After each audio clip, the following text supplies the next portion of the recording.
The free train to Reno. Author unknown. The man in the cowboy hat and eye patch didn't look like a man. No, he looked more like a leather boot. I don't know if it was the bourbon in me, but he looked like he wanted to talk. And what do you know? He told me he sold his soul to El Diablo on a train going to Reno. I laughed at him. Who'd believe that? But he told me to listen, and I let him go off. Here's what he said. It wasn't very long. I scribbled it all on a napkin. Here's what I remember. If you're ever going to go out west, don't take the free train. They'll tell you it's free. Don't believe 'em. It isn't. Those dust devils make you pay with your own blood, my boy. I got here on $2 and a pop liver. And I'll never get them back, goddammit. Never. I'll tell you something, son. The evil eye is real. Fish eye. Crazy eye. Call it whatever you want. It'll turn your guts pitch black. It'll burn your whole fucking face off. You'll wish you were blind. If you ever see it, you might as well stick your eye in a barbed wire fence. You'll drink yourself half to death to drown it out of your memory. It hurts to drink now. My tongue's been turning white. See? I can't even scream anymore. And the worst part of it all, it's stopping at my grave. Hey, next stop. You're next. That cracked him up. Then he rubbed his eyes and chugged the rest of his Lone Star beer and started to walk out the door. I've got to go, he said, or I'll miss my ride. Gentleman Bill Toombs by the Prowler. Gentleman Bill Toombs was undoubtedly the fastest gun west of the Mississippi, and if there was one faster in the east, no one really gave much of a half a shit, because it was out west where things mattered most, at least when it came to gunfighting. Yes, sir, gunfighting was the gentleman's business, and business was good. Mr. Bill Toombs received his nickname, Gentleman, for his courtesy he showed his victim before and after the gunfight, making sure after he killed his opponent, he gave them a proper burial. From Virginia City in Nevada to Marshall, Texas, the gentleman has left a wake of corpses on his trail. Wanted in 5 states, his face is etched in the minds and memories of every lawman and bounty hunter in half the West. Unfortunately for them, the gentleman doesn't just dispose of fellow gunfighters. He also gets a real pleasure of dispatching lawmen and bounty hunters, especially the bounty hunters, which he considers one step up from being rats on a cockroach. If you're brave enough to come after him, he considers you fair game.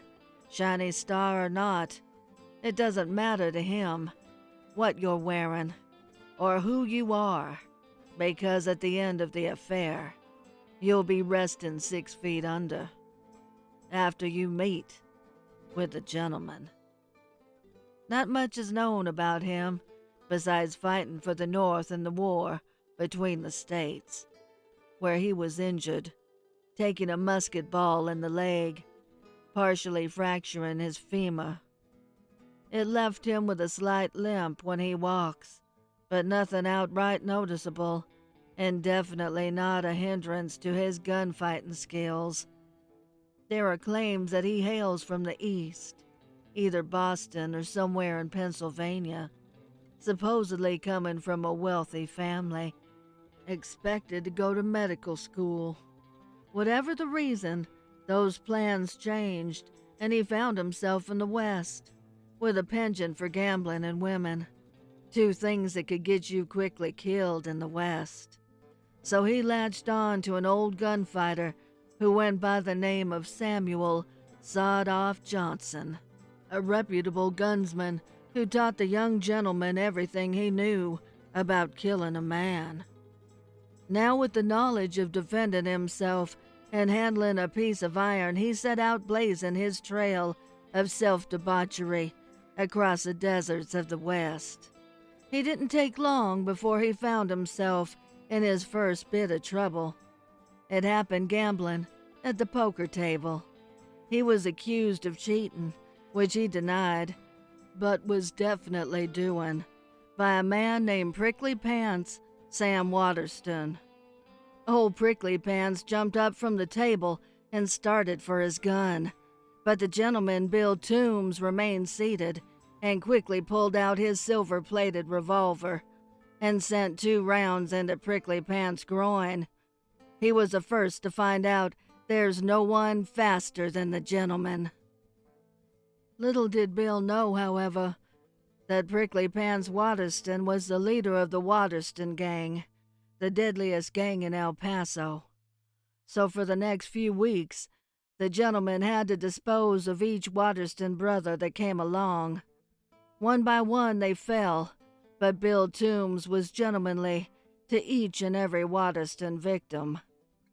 After that, the gentleman became famous. The papers talked about him from San Francisco to New York City. A book was published about his exploits, and his legend grew and grew. From there, it only got bloodier afterwards, because every person who considered themselves handy with a gun wanted to test how good they really were. The corpses started to pile up for the gentleman. Gunfights almost on the regular, even when he didn't want to. His soul became tormented, and his victims started to haunt his dreams. Through the years, he could swear he could see them as he entered a new town, following him, each town another face, the face of the person he killed in that town, and there were countless of faces in each town, and no town was empty of a face, for the gentleman killed a lot of faces in a lot of places. He was endlessly haunted. He could feel his mind begin to wander, and his skills begin to slip. He barely slept anymore, and he started to drink heavily. One day he was out riding, and he found himself ambushed by the sons of some of the Waterston gang. He was able to blow 2 of them away right on the spot, but quickly realized there were just too many to handle. So he turned and rode his horse as fast as he could, and there was a town nearby. He made his way into that town, with gunshots ringing out behind, and held himself up in the saloon. He picked off one from inside, leaving only 2 left. He then went outside to face them on the street. A showdown it would be, 2 on 1. He stared across at them, and them at him, waiting for the clock to make its next chime. When it rung out, everyone's pistol was drawn, and once again the gentleman was the only one standing, even though the odds were stacked against him. He was staggering, but he was alive. He assumed he was grazed by a bullet. He shuffled back into the saloon, needed a drink. For some reason, he was uncomfortably parched. He staggered up to the bar, but the barkeep was not there. As a matter of fact, no one was. Just a quiet, eerie silence, with the wind whistling past the door. He turned back behind the bar and yelled if someone was there, but there was no answer. Just then, someone answered from behind him. "Hello, Gentleman Bill." He quickly turned around and saw a man in black sitting at one of the tables with his arms folded on his lap and his head down. The gentleman spoke loudly, but with a slight tremble, and said, "Who's that? Who goes there? Where did you come from?" The man in black slowly raised up his head and said, "It's me." The gentleman's eyes widened in fear and muttered, "But, but you're dead. I killed you 2 years ago." The man was Lee Stubblefield, a bounty hunter the gentleman killed in Texarkana 2 years ago, leaving a brothel. The bounty hunter smiled and said, You sure as hell did. Put 2 slugs in my chest. Died right on the spot. I appreciated how gentlemanly you were about everything, though, and burying me properly. The gentleman started to tremble slightly and sat down at the table. Are you a ghost? I thought I've seen you following me before, but I thought I was hallucinating," he said with a slight trepidation. I am, as a matter of fact. Until now, however, I could not be heard or be this close to you. The bounty hunter said with an air of mystery. He proceeded by telling the gentleman that he was here to warn him to not go outside, for he would not like the changes to the world he once knew, the world of the West, of gunfights and gambling, and being a living legend. He then told the gentleman he was here to take him with him, and when he said that, the doors to the saloon opened, and in walked other individuals the gentleman had killed over the years. Other ghosts. The gentleman quickly jumped up and shouted, "Why me? What do you want with me? I killed you all fair and square, and was plumb polite with all your burials as well. They don't call me the gentleman for nothing." Then the bounty hunter replied, Yes, you did kill us all fairly, and were quite gentlemanly about it. That's why we're here. You were a worthy opponent, and you deserve to come with us to a world that would suit you better, where a proper gunfighter belongs. The gentleman moved about towards the door and laughed. "I'm in my prime. Why would I want to go off with a bunch of dead ghosts? What, to make the spirits jealous?" he said sarcastically. The bounty hunter pointed at him to turn around and look out onto the street. Then he said, We're here because you're no longer in your prime.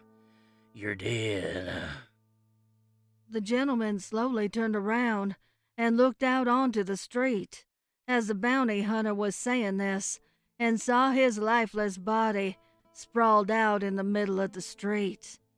The gentleman screamed. You didn't survive the duel, Bill. You did your best. You managed to kill both the Watterson boys, but it was 2 against 1. They got you too. The bounty hunter said. Just then the 2 Watterson boys walked into the saloon, riddled with bullet holes. They each gave a tip of their hat as they walked past the gentleman, then sat and joined the others. It's time to come home, Bill. Come with us now, and everything will be fine. Trust me, you won't like what's out there. You won't like this world if you say no. The bounty hunter said cautiously. The gentleman screamed, No, I'm not dead. I'm alive. I can't be dead. I'm the greatest gunfighter alive. No one can kill me. Be gone from here. Get away from me, you damn ghosts." Then he flung open the saloon doors and went outside. As he did, a bright light enveloped him and blinded his sight only for a second. And when he was able to collect his bearings, he found himself alone, back in the saloon. He cried out to the ghost, but no one was there. The gentleman laughed and said, "Ha! I knew there weren't no damn ghosts. I better lay off the booze for a bit." He got up from the table and walked towards the door, which were different. This was a solid door, where the other saloon doors were the ones that swung open, and you could see what was going on outside. As a matter of fact, his whole room was different. Well, yes, it was a saloon. It wasn't the one he was just in with the ghosts. He continued towards the door, and as he got closer, he could hear voices. People, he thought. Thank goodness I'm not alone. He quickly swung open the door and was greeted by a mass of people walking the streets of an old western town, except they were wearing clothes he'd never seen before, holding mechanical devices he'd never seen before that flashed when they tapped it. Families moving about looking through windows, and children holding balloons, laughing and screaming. He finally saw a few people that looked like him, dressed in the same attire, looking like proper gunfighters, but all they did was perform for the families. When they shot their guns, nothing happened. A person would pretend to be dead, but jump back up a few seconds later unharmed. Their guns weren't real. Nothing was real here. The gentleman walked into an Old West reenactment town with tons of tourists and Old West reenactors. This was his world now, being forced to watch modern society as it passed him day by day, making light of the life he once lived. No more gunfights, no more gambling or women, or the thrill that the Old West lifestyle brought, and no more adversaries, and no more friends. He then realized the mistake he had made and began to scream, for he was alone.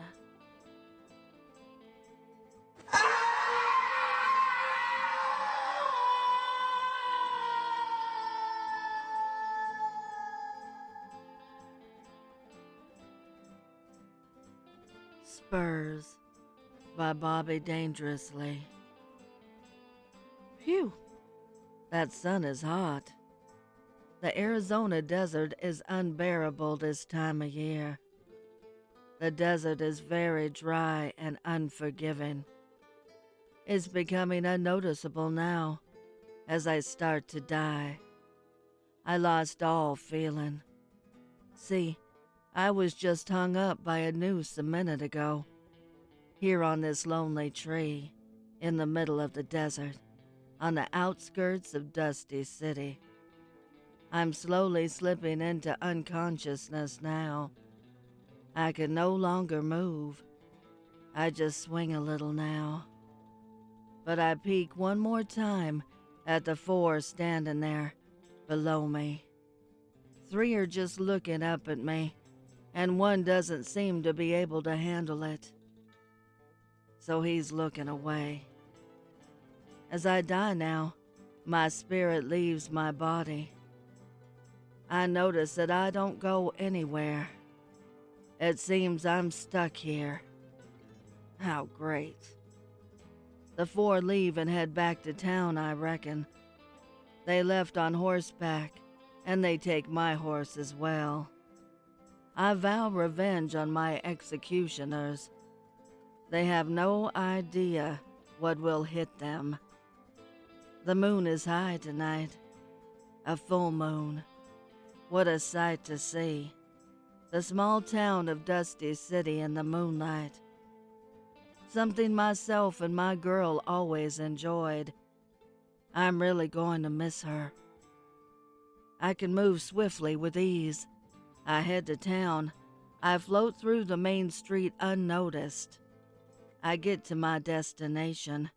I enter the sheriff's office. The four are sitting there, playing cards and laughing. Must be nice to be alive, be able to enjoy yourself. I see one drinking. It is Michael.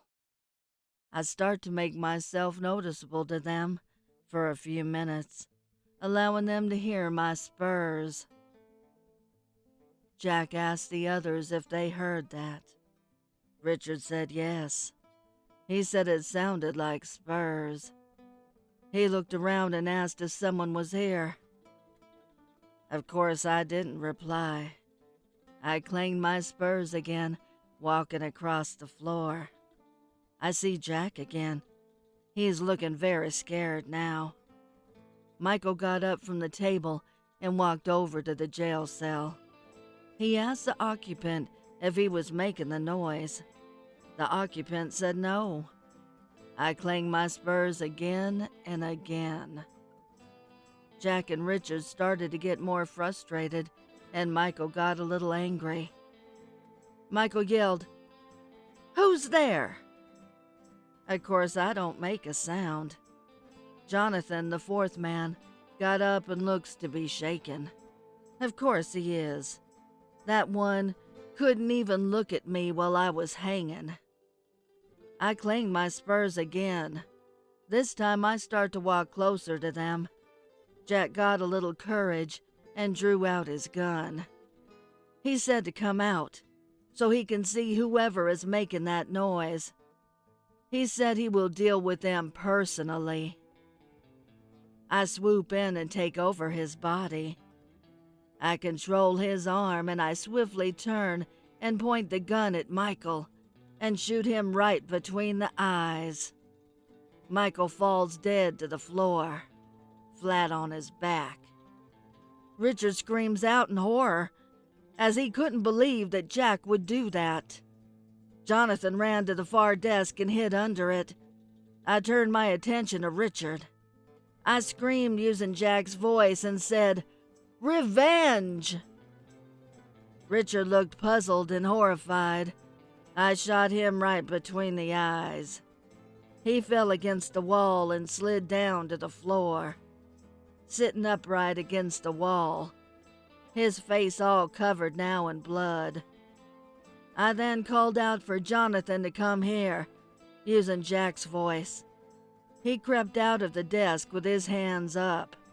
He was bent over, scared. He asked me not to shoot. I paused and looked at him. I raised the arm and put the gun to Jack's head and shot, killing him. My spirit left Jack's body and I moved in front of Jonathan. I was showing him myself, my spirit form, floating right in front of him. He was completely frightened. I noticed he pissed himself. It's all on the sheriff's office floor. He started to cry, to beg me not to kill him. He got down on his knees in his own urine, pleading me not to kill him. He then asked me what I was going to do to him. I told him I was letting him go. He looked surprised, but then I told him he will need to tell the world that any criminal, bank robber, sharpshooter, killer who comes into this town will die instantly. They will not survive the night. This town is haunted by a killer ghost who was once the sheriff, Elmer Rittenhouse. I screamed really loud and that frightened the hell out of Jonathan. He got up and ran out of the sheriff's office and leaped onto his horse.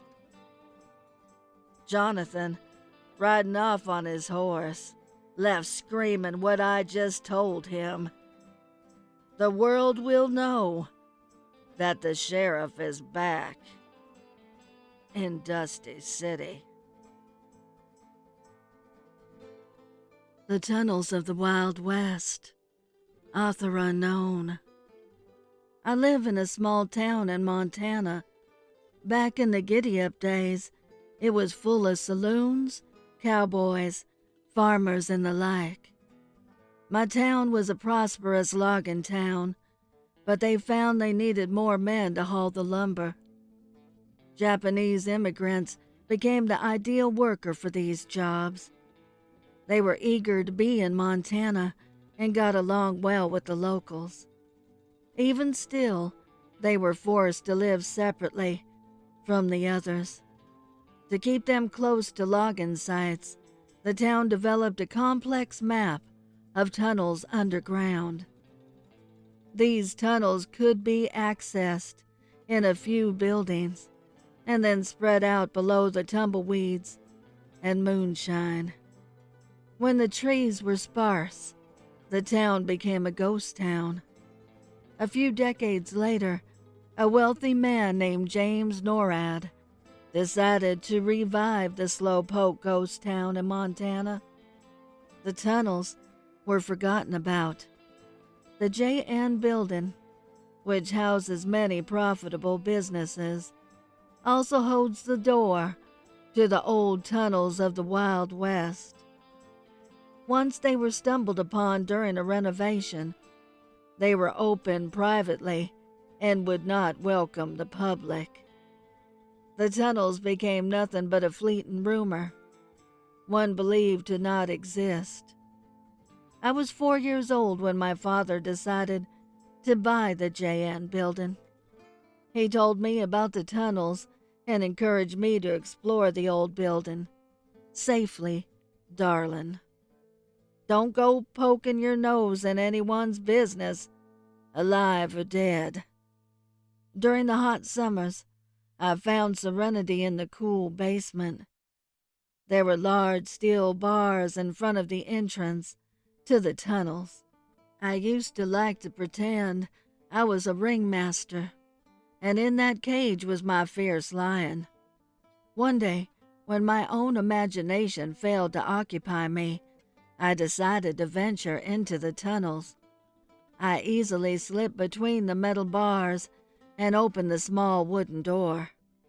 Once inside the tunnel, I turned on my flashlight and began my adventure. The tunnels had dirt floors, walls, and ceilings. I sang songs which echoed back to me. I could always find my way back to the door because of the light from the basement. Using the light as my breadcrumbs, I navigated the great maze under the quiet Montana streets. I was shocked when I made eye contact with a girl about my age. She had been around the next corner. She glanced shyly towards me. All I remember is that she wore a beautiful white dress, which was never dirtied by the tunnels. She and I became fast friends as we darted around the tunnels. I told my parents about my new friend, and they enjoyed the thought of me having an imaginary friend. The girl knew the tunnels much better than me, even though I had spent about an hour per morning investigating their dark twists and turns. She suggested for me to follow her to a new section. I eagerly raced after her, deep into the tunnels. Finally, we came to a door. I had never been here before, and curiosity prodded me like cattle towards this new discovery. The door was boarded up by 2 2x4s, crisscrossed over the door. I touched the door with the palm of my hand, tracing the pentagram carved in the center of the wood. Candle wax littered the floor, and the source of the wax sat high above my tiny frame. I studied the fallen wax and found multiple sets of footprints in the dirt. My small friend quietly took down the planks until the door was unlocked. She was about to push it open when my dad's voice rang through the tunnels. I began walking towards his call when my friend tugged on my sleeve. She told me there was an entire unexplored section on the other side of the door. The door was about 20 feet behind me, so she began pulling me back to the door. My dad turned the corner and scooped me up. He took me out of the tunnels and silently placed a padlock on the entrance. This is a true story. I changed the name of the building, but it's all true. My dad recently built a cement wall over the entrance to the tunnels. I know of one other entrance, but I haven't explored it. The Legend of Woodruff Mines by Bobby Dangerously. There is a story spoken around here, in these parts. It comes from a small town that is miles out in the middle of the western desert. There's supposed to be a mine filled with gold, or at least that's what they say. It's on the outskirts of the small town of Dusty City. The story is about the gold mine. It's called the Woodruff Mines. The Woodruff family found the mine and claimed it theirs, hence the name. The legend of the mine is that it's haunted and the spirits are very evil and violent. The town warns visitors not to enter, as they will end up dead. I guess it's a way for the folks in Dusty City to cause curiosity and to stir up business for themselves. Also, to get people to visit the lonely town. So let me tell you the story of the three miners who defied the town's warnings of not entering the mine. Jeb, Eugene, and a man they called Shorty walked up to the mine. Jeb and Eugene were all for entering, but Shorty was scared to do it. Jeb and Eugene told him that if he didn't enter, he would not get any of the gold they found. They told him that he has wasted his time on this trip then, if he doesn't enter with them. So Shorty gulped and entered with Jeb and Eugene into the mine, even though he was hesitant to do it. As they continued walking in deeper, Shorty started to hear noises. He told them that it may be the ghosts. Jeb laughed, as did Eugene. Jeb said he didn't hear anything. Eugene agreed with Jeb and said he didn't hear anything either. Eugene said to Shorty that he is letting the town folk's story get to his imagination. Jeb also said that the town just wants to scare people and for us not to enter the mine. The town wants the gold, or if there isn't any gold, then the town gets business from guys like us, as a story like this is too good not to rattle our curiosity. So there is nothing to worry about. All of a sudden, Eugene was lifted off his feet by an invisible force. He dropped the shovel and pickaxe to the ground and reached for his neck. He was choking. Jeb looked surprised and Shorty cried out in horror. Eugene was then thrown through the air and hit the wall of the mine. He hit hard and fell to the ground. Then the pickaxe lifted off the ground by itself and flew through the air and into Eugene's forehead, killing him instantly. Jeb and Shorty cried out in horror. Jeb pushed Shorty over, running, as he tried to leave the mine. He didn't get anywhere, as he was also lifted in the air by an invisible force. He was lifted by his ankle. His legs were up in the air and he was being whipped around in a circle. He then got closer to some rocks and splat. His head was crushed against the rock and his body was tossed to the side. It lay there in the dirt, dead. Shorty was now so scared he couldn't move. He looked around as he couldn't see anything, or any ghost for that matter.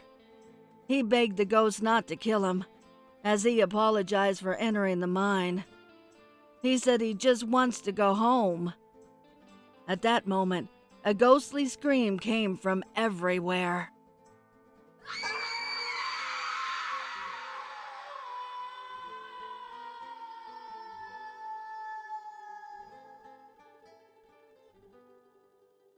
the ghost started saying to Shorty.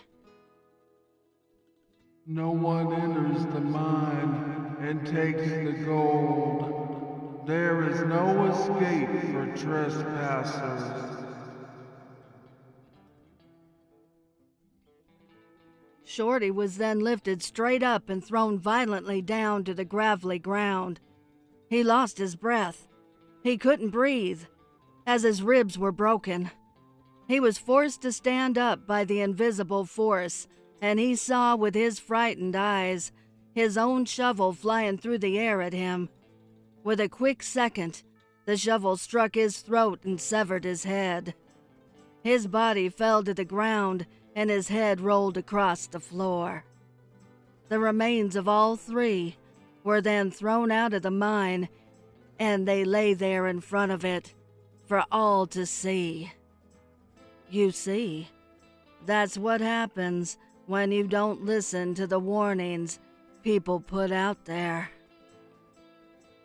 I guess after this story gets out, no one will be bothering my mine again and stealing my gold.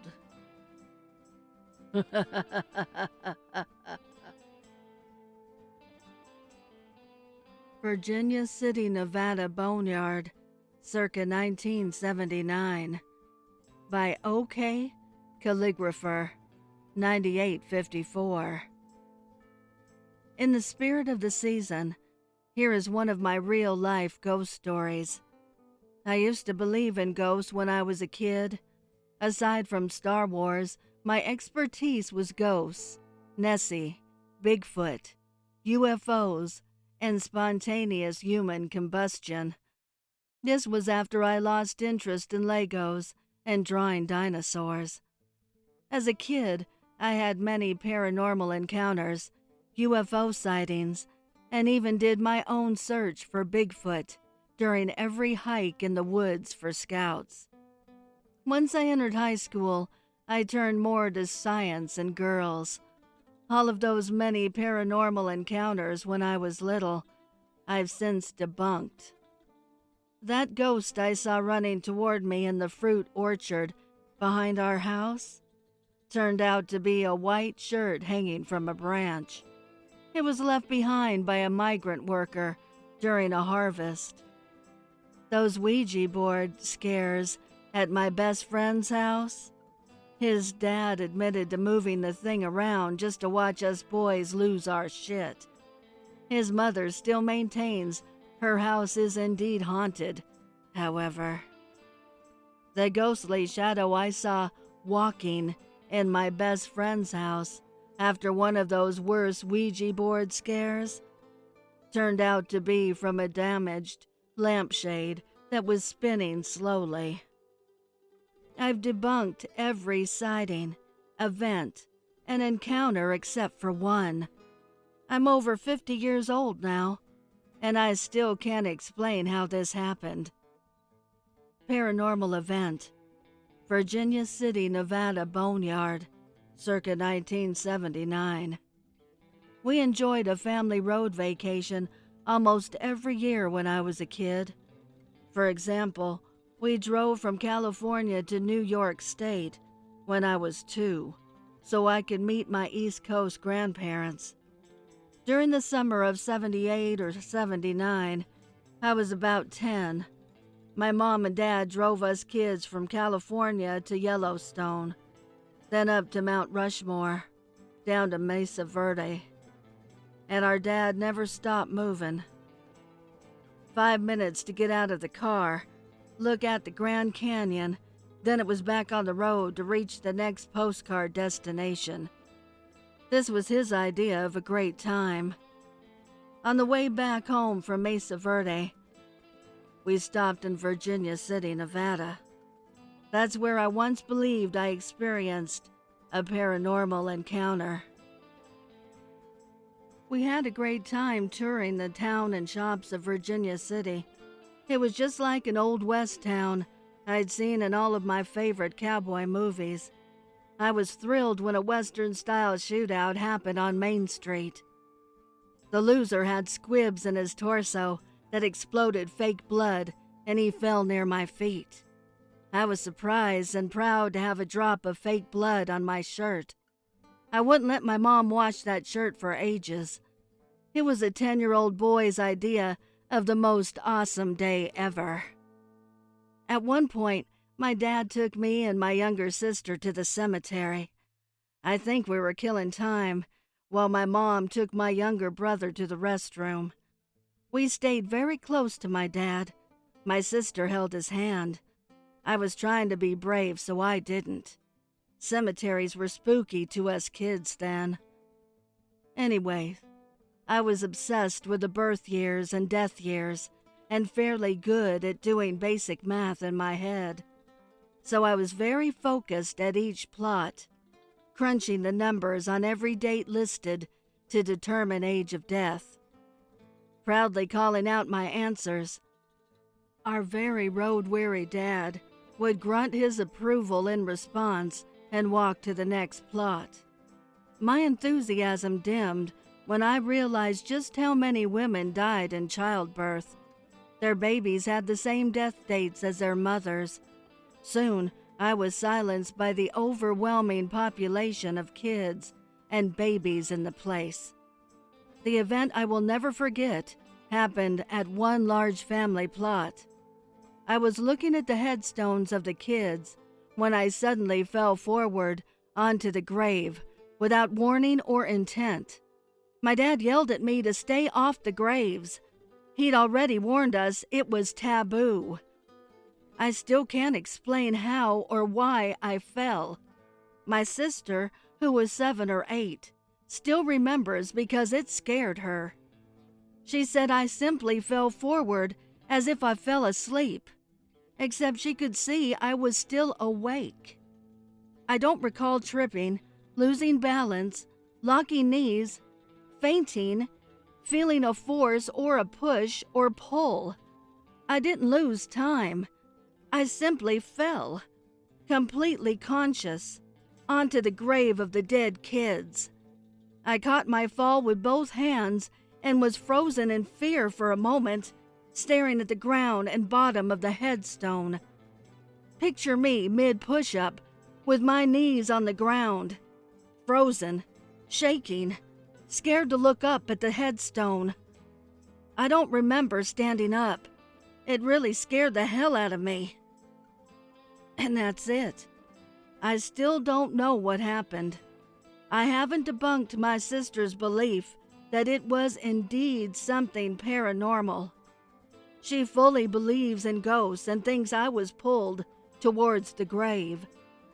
I used to believe the same.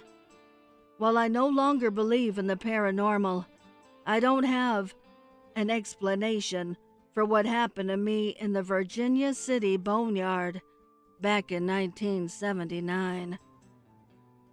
Epilogue. I hope you enjoyed my retelling. This is the true biographical version of a story that has been embellished over the decades. I used to tell the embellished fictional version as a ghost story around campfires for kids and scouts. The tale has always been told in the oral tradition. This is the first time I put any version of this story to paper.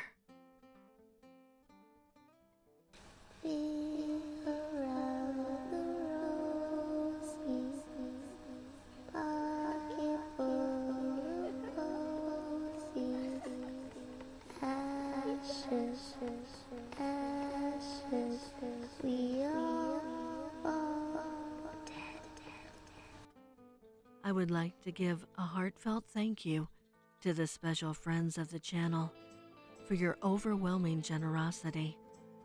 If you would like to support the channel, the link is below in the description. Also, please send me your stories and poems to duchessofdarkness27@gmail.com. You can also find me on Instagram at duchess.ofdarkness and Twitter at duchessofdarkn2. I want to thank all my listeners for your kindness, your encouragement, and your support. It means the world to me. Thank you for joining me. Until next time.